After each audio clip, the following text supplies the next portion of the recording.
ఒక ఆటో నడుపుకునే వ్యక్తి సరిగా 2 సంవత్సరాల్లో 24 లక్షలు పెట్టి హ్యారియర్ కార్ కొనగలిగాడంటే మీరు నమ్మగలరా ఫ్రెండ్స్? సరిగా 2 సంవత్సరాల క్రితం చదువుకొని ఏ జాబు రాక ఆటో డ్రైవర్ గా తన ఫ్యామిలీని పోషించుకోవడానికి మారాడండి. తర్వాత ఏదైనా ఒక మంచి ఆపర్చునిటీ, ఆటోనే నా జీవితం అవ్వకూడదు, దీనివల్ల నేను సెటిల్ అవ్వలేను అని రియలైజ్ అయ్యి ఒక మంచి ఆపర్చునిటీ ఎతుకుతున్న సమయంలో మన కంపెనీ గురించి తెలుసుకున్నాడు, మన ఆపర్చునిటీ గురించి తెలుసుకున్నాడు. ఇందులో కష్టపడటం మొదలు పెట్టాడు, జాయిన్ అయ్యాడు, కష్టపడ్డాడు. జాయిన్ అయిన 2 సంవత్సరాల్లోనే తను ఒక 50 లక్షలు పెట్టి ఒక 2 ఎకరాలు కొబ్బరి తోట కొనగలిగాడండి.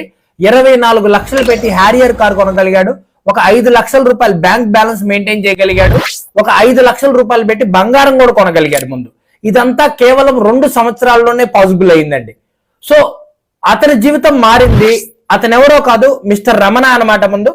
సో అతని జీవితం ఎలా అయితే మారిందో ఒక మంచి ఆపర్చునిటీ ద్వారా, అదే ఆపర్చునిటీ ఈ రోజు మీ దగ్గర కూడా ఉందండి.